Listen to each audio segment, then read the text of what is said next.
ಅದ್ದೂರಿಯಾಗಿ ನಡೆದ ಮಾಜಿ ಪ್ರಧಾನಿ ಮಂತ್ರಿ ಎಚ್.ಡಿ. ದೇವೇಗೌಡರ 94ನೇ ಜನ್ಮದಿನದ ಆಚರಣೆ. ಹೌದು ವೀಕ್ಷಕರೇ, ಶಿಡ್ಲಘಟ್ಟ ವಿಧಾನಸಭಾ ಕ್ಷೇತ್ರದ ಜನಪ್ರಿಯ ಶಾಸಕರಾದ ಬಿ.ಎನ್. ರವಿಕುಮಾರ್ ಅವರ ನೇತೃತ್ವದಲ್ಲಿ ನಡೆದ ಎಚ್.ಡಿ. ದೇವೇಗೌಡರ 94ನೇ ಜನ್ಮದಿನದ ಆಚರಣೆ. ಅನೇಕ ಸಾರ್ವಜನಿಕರು ಭಾಗಿಯಾಗಿದ್ದ ಈ ಕಾರ್ಯಕ್ರಮದಲ್ಲಿ ಸಾಧಕರಿಗೆ ಸನ್ಮಾನ, ಇನ್ನು ಕೋಲಾರ ಸಂಸದ ಮಲ್ಲೇಶ್ ಬಾಬು ಭಾಗಿಯಾಗಿದ್ದು ವಿಶೇಷ. ಅದ್ದೂರಿಯಾಗಿ ನಡೆದ ದೇವೇಗೌಡರ ಜನ್ಮದಿನ ಆಚರಣೆ ಇಡೀ ಜಿಲ್ಲೆಯಲ್ಲೇ ಜೆಡಿಎಸ್ ಹಾಗೂ ದೇವೇಗೌಡರ ಅಭಿಮಾನಿಗಳ ಶಕ್ತಿ ಪ್ರದರ್ಶನ ಇದ್ದು ಕಾಣಿಸಿತು.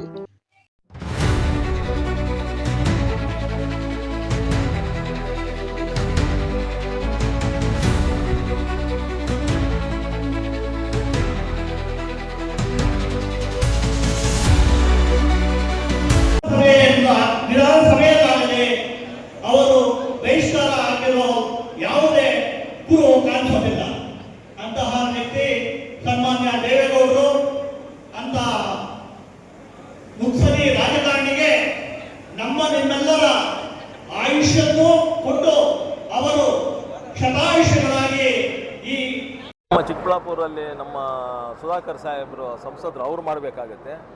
ನಮ್ಮದಲ್ಲಿ ಏನಾಗಿದೆ ಅಂದರೆ ಕಮಿಟಿದು ಇವು ಮೆಂಬರ್ಸ್ ಮಾಡಬೇಕು ಅಂದರೆ ಒಂದು 2 ಮೆಂಬರ್ಸ್ ಮಾಡಿದ್ದೀವಿ. ಮೋಸ್ಟ್ಲಿ ಇನ್ನೊಂದು 15 ದಿನದಲ್ಲಿ ಅಲ್ಲಿ ಇದರಲ್ಲಿ 2 ತಾಲೂಕುಗಳಿಗೂ ನೀವೇ ರಿವ್ಯೂ ಮಾಡಬೇಕು ಸರ್. ಇಲ್ಲಿ ಯಾವಾಗ ಸುಧಾಕರ್ ಸಾಹೇಬರು ಕರೀತಾರೋ ಆವಾಗ ಬರಬೇಕಾಗುತ್ತೆ. ಇಲ್ಲಿ ನಾನು ಇದು ಮಾಡೋಕ್ಕಾಗಲ್ಲ. ಅಲ್ಲಿ ಕೋಲಾರ ಜಿಲ್ಲೆಯಲ್ಲಿ ನಾನು ಡೇಟ್ ಫಿಕ್ಸ್ ಮಾಡ್ತೀನಿ. ಇಲ್ಲಿ ಸುಧಾಕರ್ ಅವರು ಸಂಸದರು ಏನು ಡೇಟ್ ಫಿಕ್ಸ್ ಮಾಡ್ತಾರೆ ಆ ಡೇಟಿಗೆ ಬರಬೇಕಾಗುತ್ತೆ. ದಿಶಾ ಮೀಟಿಂಗ್ ನಾನು ಬರೋಕ್ಕಾಗಲಿಲ್ಲ, ಯಾಕಂದರೆ ಅವತ್ತು ನಮ್ಮದು ಪಾರ್ಲಿಮೆಂಟ್ರಿ ಕಮಿಟಿ ಮೀಟಿಂಗ್ ಇತ್ತು ದಿಲ್ಲಿಯಲ್ಲಿ. ಅದು ಸುಧಾಕರ್ ಸಾಹೇಬ್ರಿಗೆ ಹೇಳ್ಬಿಟ್ಟೆ ಇದು ಆಗಿತ್ತು. ದೇವೇಗೌಡರನ್ನ ರಾಜ್ಯಸಭೆಗೆ ಅವಿರೋಧ ಆಯ್ಕೆ ಮಾಡಬೇಕು ಅಂತ ರವಿಕುಮಾರ್ ಅವರು ಹೇಳಿದ್ದಾರೆ.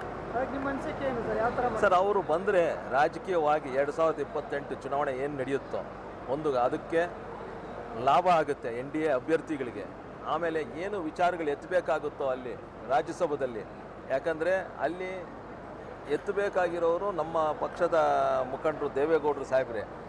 ಇವಾಗ ನೀವೇ ನೋಡಿದ್ದೀರಾ, ಅವರು 2 ನಿಮಿಷ ಮಾತಾಡಿದ್ರೆ it becomes a sensational news. ಯಾಕೆಂದರೆ ಅವರು ಅಂಶಗಳು ಫ್ಯಾಕ್ಟ್ಸ್ ಇಟ್ಕೊಂಡೇ ಮಾತಾಡ್ತಾರೆ. ಅದು ಏನು ಅಂದರೆ ಅದು ಒಂದು ಸೂಚನೆ ಕೊಡುತ್ತೆ ಬೇರೆ ಪಕ್ಷಗಳಿಗೆ ಮತ್ತು ನಮ್ಮ BJP ಮುಖಂಡರಿಗೆ ಮತ್ತು ಏನು ನಾಯಕರು ಇದ್ದಾರೋ ಅಲ್ಲಿ JP ನಡ್ಡಾ ಸಾಹೇಬ್ರು ಇರ್ಬೋದು, ಇಲ್ಲಾಂದರೆ ಅಮಿತ್ ಶಾ ಸಾಹೇಬ್ರು ಇರ್ಬೋದು, ಇಲ್ಲಾಂದರೆ ಮೋದಿ ಸಾಹೇಬ್ರು ಇರ್ಬೋದು. ಅವರು 3 ಜನಕ್ಕೆ ಅರಿವು ಮೂಡಿಸ್ತಾ ಇದ್ದಾರೆ. ಅಂದರೆ ಹಿಂಗಿದೆ ಅಂತ. ರಾಜ್ಯಸಭೆಗೆ ಸ್ಪರ್ಧೆ ಮಾಡ್ತಾರಾ ಅಥವಾ ಅವಿರೋಧ ಆಯ್ಕೆ ಮಾಡ್ತೀರಾ ಅಥವಾ ಬರಬೇಕನ್ನೋ ಡಿಮ್ಯಾಂಡ್ ಇದೆಯಾ? ನಮಗೆ ಕರ್ನಾಟಕ ಜನತೆಗೆ ಉಪಯೋಗ ಆಗುತ್ತೆ, ಇಡೀ ದೇಶಕ್ಕೆ ಉಪಯೋಗ ಆಗುತ್ತೆ. ಅವರು ಪೊಲಿಟಿಕಲ್ ಲೈಫ್, ಅವರು ಪೊಲಿಟಿಕಲ್ ಏನು ನಾನು ಆವಾಗಲೇ ಹೇಳಿದಾಗ ಎನ್ಸೈಕ್ಲೋಪೀಡಿಯಾ ಅಂತ ಏನು ಹೇಳ್ತಾರೋ, ಅದರಿಂದ ಇಡೀ ದೇಶಕ್ಕೆ ಒಳ್ಳೆಯದಾಗುತ್ತೆ, ಕರ್ನಾಟಕ ರಾಜ್ಯಕ್ಕೆ ಒಳ್ಳೆಯದಾಗುತ್ತೆ ಅಂತ ಒಂದು ಮನವಿ ಮಾಡ್ತಾ ಇದ್ದೀವಿ ನಾವು. ಕಂಟಿನ್ಯೂ ಮಾಡಿಸಿ ಅಂತ ನಾವು ಕೇಳ್ತಾ ಇದ್ದೀವಿ. ಬೇಕು ಅಂತ ನೀವು ಒಂದು ಪ್ರಶ್ನೆ ಕೇಳಿದಾಗ, ನೀರಾವರಿ ಬಗ್ಗೆ ಯಾರಾದರೂ ಮಾತಾಡ್ತಾ ಇದ್ದಾರೆ ಅಂದರೆ ನಮ್ಮ ಕರ್ನಾಟಕ ಬಗ್ಗೆ, ಅದು ಒಂದು ದೇವೇಗೌಡರು ಸಾಹೇಬರು ಅವರು ಹಾದಿಯಲ್ಲಿ ಏನು ಹಿಂಗೆ ಮಾಡುವಂಥ ಕೃಷ್ಣಾ ನದಿದು ಏನು ಮಾಡ್ತಾರೋ ಅದು ನಾನು ಮಾಡ್ತಾಯಿದ್ದೀನಿ. ಅದು ಬಿಟ್ಟು ನಾವು ಯಾವಾಗಾದರೂ ನಾವು ಮೀಟಿಂಗ್ಸ್ ಮಾಡಿದಾಗ, ಸಭೆಗಳು ನಡೆದಾಗ ನಾವು ಕೃಷ್ಣಾ ನದಿ ನೀರು ಬೇಕು ಅಂತ ಎಷ್ಟು ಓಡಾಡ್ತಾ ಇದ್ದೀವೋ ಅದಕ್ಕೆ ಒಂದು ತಕ್ಕ ಉತ್ತರ ಸಿಗುತ್ತೆ ಅಂತ ನಾನು ಹೇಳಕ್ಕೆ ಇಷ್ಟಪಡ್ತೀನಿ. ಯಾಕೆಂದರೆ ಚಂದ್ರಬಾಬು ನಾಯ್ಡು ಅವರು ಏನು ಒಂದು ಸತಿ ಪಾರ್ಲಿಮೆಂಟಿಗೆ ಬಂದಾಗ ನಾವು ಮತ್ತು ಕುಮಾರಸ್ವಾಮಿ ಸಾಹೇಬರು ಇಬ್ಬರು ಒಂದು ಪತ್ರ ಕೊಟ್ಟವು. ಸುಮಾರು 5 ನಿಮಿಷ ಪತ್ರಗಳನ್ನು ಓದಿ ಕುಮಾರಸ್ವಾಮಿ ಅವರು ಏನು ಕೊಟ್ಟರು ಮತ್ತು ನನ್ನ ಪತ್ರ ಏನು ಓದಿ ನನ್ನನ್ನು ಪ್ರಶ್ನೆ ಕೇಳ್ತಾರೆ, ಎಲ್ಲಿಂದ ನೀರು ಬರಬೇಕಾಗುತ್ತೆ ನಿನಗೆ, ಎಲ್ಲಿಂದ ನೀನು ತೊಗೊಳ್ತೀಯ ನಾನು ಕೃಷ್ಣಾ ನದಿ ನೀರು ಕೊಟ್ಟರೆ ಅಂತ ಕೇಳಿದಾಗ ಅದು ಏನು ಉತ್ತರ ಕೊಟ್ಟವೋ ಅದರಲ್ಲಿ ಅವರು ಸಮಾಧಾನ ಆಗಿ, ನೀವು ಎಲ್ಲ ಹೋಮ್ವರ್ಕ್ ಮಾಡಿದ್ದೀರಾ ನಮ್ಮ ಕಡೆಯಿಂದ. ಯಾಕೆಂದರೆ ಆವಾಗ ಬರೀ ಆಂಧ್ರ ಒಂದೇ ಮಾತ್ರ ಇತ್ತು ಕೃಷ್ಣಾ ಬಚಾವತ್ ಸ್ಕೀಮಲ್ಲಿ, ಇವಾಗ ತೆಲಂಗಾಣನೂ ಬಂದಿದೆ. ಸೊ ಆ ಮುಖ್ಯಮಂತ್ರಿನೂ ಮಾತಾಡಿ ನಿಮಗೆ ನೀರು ಏನು ಕೊಡಬೇಕಾಗಿ ನೀವು ಏನು ಕೇಳ್ತಾ ಇದ್ದೀರೋ ಅದು ಮಾಡ್ತೀವಿ ಅಂತ ಒಂದು ಭರವಸೆ ಕೊಟ್ಟರು. ಏನು 173 TMC ಕೃಷ್ಣಾ ಬಚಾವತ್ ಸ್ಕೀಮಲ್ಲಿ 2018 ಅನೌನ್ಸ್ ಆಗಿದೆಯೋ ಅದನ್ನು ಇವತ್ತವರೆಗೂ ಇನ್ನೂ ಅದನ್ನು ಇಂಪ್ಲಿಮೆಂಟ್ ಮಾಡೋಕ್ಕಾಗಲಿಲ್ಲ. ಸೊ ಅದಕ್ಕೆ ಆ 173 TMCಯಲ್ಲಿ ಕೋಲಾರ, ಚಿಕ್ಕಬಳ್ಳಾಪುರ, ಗ್ರಾಮಾಂತರ ಜಿಲ್ಲೆಗಳಲ್ಲಿ 15 TMC ನೀರು ಕೊಡಿ ಅಂತ ಕೇಳಿದ್ದೀವಿ. ಅದನ್ನು ಏನು ನಮ್ಮ ಪುಟ್ಟಪರ್ತಿ ಜಿಲ್ಲೆ ಇದೆಯೋ, ಅಂದರೆ ಸತ್ಯಸಾಯಿ ಜಿಲ್ಲೆ ಇದೆಯೋ, ಅಲ್ಲಿ ಬುಕ್ಕಪಟ್ಟಣಂ ಅಂತ ಒಂದು ರಿಸರ್ವಾಯರ್ ಇದೆ, ಅಲ್ಲಿಂದ ನಾವು ಪಂಪ್ ಮಾಡ್ಕೊಳ್ತೀವಿ ಅಂತ ಕೂಡ ಹೇಳಿದ್ದೀನಿ. ಆ ಏನು 15 TMC ಅದನ್ನು ಏನು ಮಾಡಬೇಕಂದ್ರೆ ಇವಾಗ ಮತ್ತೆ ಬಚಾವತ್ ಸ್ಕೀಮ್ನ ಅದನ್ನು ಇದು ಮಾಡೋವಾಗ ಅದು ಇಂಪ್ಲಿಮೆಂಟ್ ಮಾಡೋಕ್ಕೆ, ಯಾಕೆಂದರೆ ಕೋರ್ಟ್ ಕೇಸ್ಗಳು ಹಾಕ್ಕೊಂಡಿದ್ದಾರೆ, ಅದು ಆಲ್ಮಟ್ಟಿ ಡ್ಯಾಮ್ ಹೈಟ್ ಮಾಡಬೇಕು ಅಂತ ಅದನ್ನೆಲ್ಲ ಬಿಟ್ಟು ಆನ್ ಹ್ಯುಮ್ಯಾನಿಟೇರಿಯನ್ ಗ್ರೌಂಡ್ಸ್ ನಮಗಿದು ಕೊಡಿ ಅಂತ ನಾನು ಆಲ್ರೆಡಿ ನಮ್ಮ ಜಾಯಿಂಟ್ ಸೆಕ್ರೆಟ್ರಿ ಜಲಶಕ್ತಿ ಇವ್ರಿಗೆ ಒಂದು ಮೌಖಿಕವಾಗಿ ಹೇಳಿದ್ದೀವಿ. ಅದನ್ನು ಏನಿದೆಯೋ ಸ್ವಲ್ಪ ಡೀಟೇಲ್ಸ್ ಕೊಡಿ ಅಂತ ಹೇಳಿದ್ದಾರೆ. ಬುಧವಾರ ಇಲ್ಲ ಗುರುವಾರ ಹೋಗ್ತಾ ಇದ್ದೀನಿ, ಇಲ್ಲಾಂದರೆ ಬರೋ ವಾರ ಹೋದಾಗ ಆ ಪೇಪರ್ ಲೆಟರ್ಸ್ ಏನು ಕೊಡ್ತೀವೋ ಅದನ್ನು ಮಾಧ್ಯಮ ಮುಖಾಂತರ ನಿಮಗೆ ಕೊಡಿ. ಆಲ್ರೆಡಿ ಏನು ಪತ್ರ ದೇವೇಗೌಡರು ಸಾಹೇಬ್ರಿಗೆ ಆಲ್ರೆಡಿ ನಾನು ತಲುಪಿಸಿದ್ದೀನಿ. ನಾಳೆ ಇಲ್ಲ ನಾಡಿದ್ದು ದೇವೇಗೌಡರು ಕುಮಾರಸ್ವಾಮಿ ಸಾಹೇಬರು ಡೆಲ್ಲಿಗೆ ಹೋಗ್ತಾರೆ, ಆವಾಗಲೂ ಅದನ್ನು ಡ್ರಾಫ್ಟ್ ಕಾಪಿ ಕೊಟ್ಟು, ಯಾಕಂದರೆ ಅಲ್ಲಿ ಕೂತ್ಕೊಂಡಾಗ ಸುಮಾರು ಒಂದು 10-15 ನಿಮಿಷ ಟೈಮ್ ಕೊಡಬೇಕಾಗುತ್ತೆ. ಅದನ್ನೆಲ್ಲ ಏನು ಅಂತ ಅರ್ಥ ಮಾಡ್ಕೊಳ್ಳೋಕೆ ಅವರು ಮತ್ತು ನಾನು ಹೇಳೋಕ್ಕೆ, ಅದೆಲ್ಲ ಎಸ್ ಅಂತ ಮೇಲೆ ನಾನು ಆ ಕಾಪಿ ಕೊಡ್ತೀನಿ. ಆ ಕಾಪಿ ಕೊಟ್ಟ ಮೇಲೆ ನಿಮಗೆ ಮಾಧ್ಯಮ ಮುಖಾಂತರ ಹೇಳೋಕ್ಕೆ ಇಷ್ಟಪಡ್ತೀನಿ.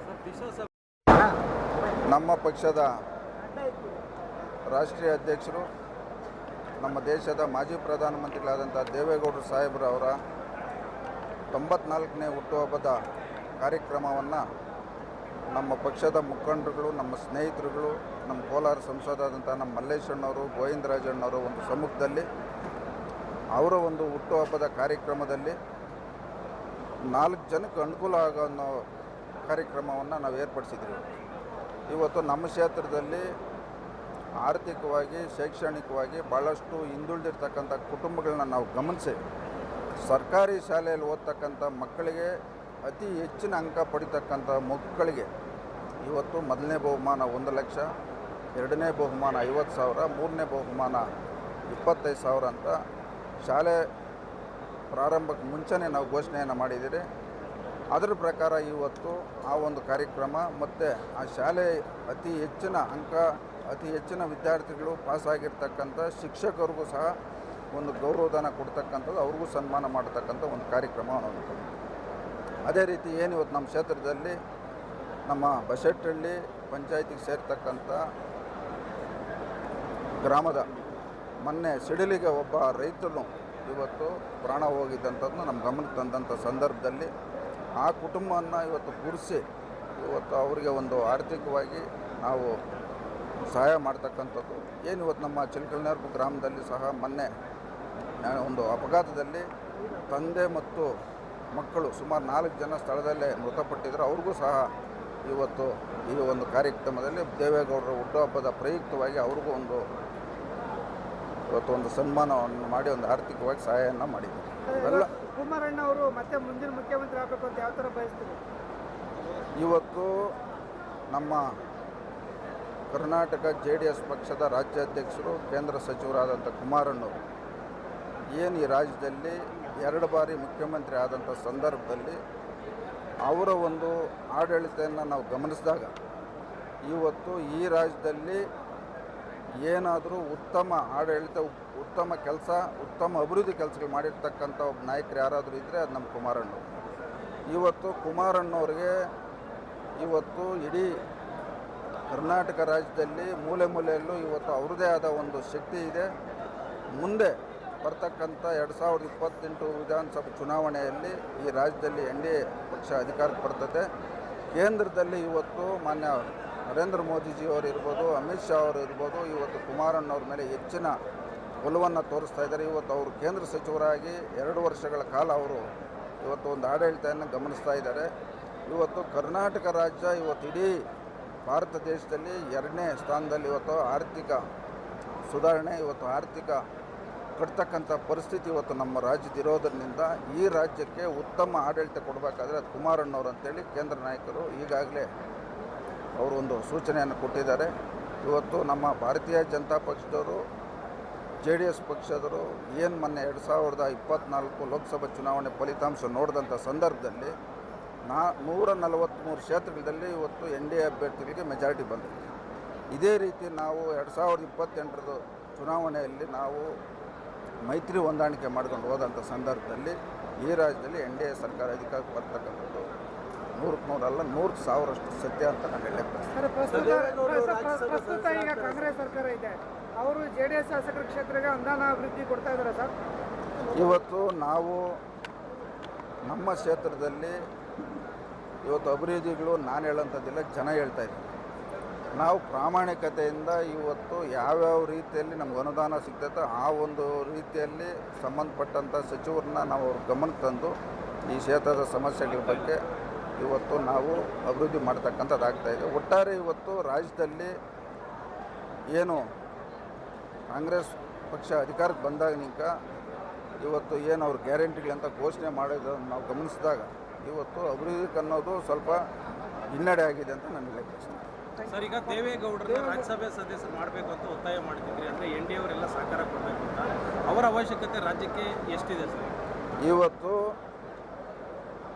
ಈ ದೇಶದ ಮಾಜಿ ಪ್ರಧಾನಮಂತ್ರಿಗಳು ದೇವೇಗೌಡರು ಸಾಹೇಬರ ಶಕ್ತಿ ಏನಂದರೆ ಇವತ್ತು ನಾಡಪ್ರಭು ಕೆಂಪೇಗೌಡರ ಹೆಸರು ಯಾವ ರೀತಿ ಇವತ್ತು 16ನೇ ಶತಮಾನದಾಗ ನಡೆದ ಇತಿಹಾಸ ನಾವು ಈಗ ಹೇಳ್ತಾ ಇದ್ದೀವಿ.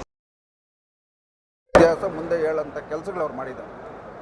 ಇವತ್ತು ಅವ್ರನ್ನ ಈ ಕರ್ನಾಟಕ ರಾಜ್ಯದಿಂದ ಮುಂದಿನ ತಿಂಗಳು ನಡೀತಕ್ಕಂಥ ರಾಜ್ಯಸಭೆ ಚುನಾವಣೆ ಆಯ್ಕೆ ಮಾಡಿ ಕಳಿಸಿದರೆ ಅದು ಇಡೀ ಕರ್ನಾಟಕ ರಾಜ್ಯದ ರೈತರಿಗೆ ಒಂದು ಹೆಮ್ಮೆ, ಇಡೀ ಕರ್ನಾಟಕ ರಾಜ್ಯಕ್ಕೆ ಅಭಿವೃದ್ಧಿ ಆಗ್ತಕ್ಕಂಥದ್ದು. ಅದು ಮುಖ್ಯವಾಗಿ ನೀರಾವರಿಗೆ ಸಂಬಂಧಪಟ್ಟಂಗೆ ಆಗ್ಬೋದು, ಇವತ್ತು ರೈತರಿಗೆ ಸಂಬಂಧಪಟ್ಟಂತೆ ಆಗ್ಬೋದು. ಎಲ್ಲ ರೀತಿಯಲ್ಲೂ ದೇವೇಗೌಡರು ಸಾಹೇಬರು ಆ ಸಂದ ಪಾರ್ಲಿಮೆಂಟಲ್ಲಿ ಮಾತಾಡಿ ಈ ರಾಜ್ಯಕ್ಕೆ ಅನುದಾನಗಳು ತರ್ತಕ್ಕಂಥದ್ದು, ಈ ರಾಜ್ಯಕ್ಕೆ ಯೋಜನೆಗಳು ತರ್ತಕ್ಕಂಥ ಕೆಲಸ ದೇವೇಗೌಡರು ಸಾಹೇಬರು ಮಾಡ್ತಾರಂತ ನಂಬಿಕೆಯಿಂದ ಇವತ್ತು ನಾನು ನಮ್ಮ ಕ್ಷೇತ್ರದಲ್ಲಿ ವೇದಿಕೆ ಮುಖಾಂತರ ಭಾರತೀಯ ಜನತಾ ಪಕ್ಷದ ನಾಯಕರಲ್ಲಿ ನಾನು ಮನವಿಯನ್ನು ಮಾಡ್ತಾಯಿದ್ದೀನಿ. ಭಾರತೀಯ ಜನತಾ ಪಕ್ಷದ ನಾಯಕರುಗಳು ಒಂದು ಗಮನ ಹರಿಸ್ತಕ್ಕಂಥ ವಿಚಾರ ಏನಂದರೆ 2024 ಲೋಕಸಭಾ ಚುನಾವಣೆ ಮೊದಲನೇ ಹಂತ, ಎರಡನೇ ಹಂತ.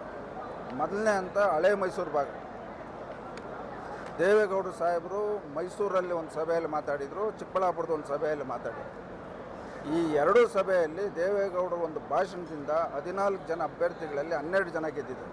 ಇದನ್ನ ಭಾರತೀಯ ಜನತಾ ಪಕ್ಷದ ನಾಯಕರು ಗಮನದಲ್ಲಿಟ್ಕೊಂಡು ಎರಡನೇ ಹಂತದಲ್ಲಿ ನಡೆದಂಥ 14 ಕ್ಷೇತ್ರಗಳಲ್ಲಿ ಬರೀ 7 NDA ಅಭ್ಯರ್ಥಿಗಳಲ್ಲಿ ಗೆದ್ದಿದ್ದಾರೆ.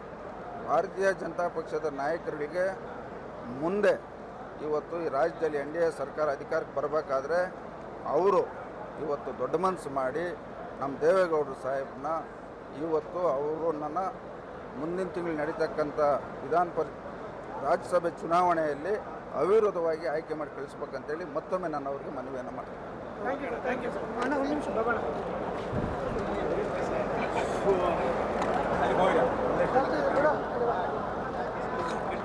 ಗೋವಿಂದ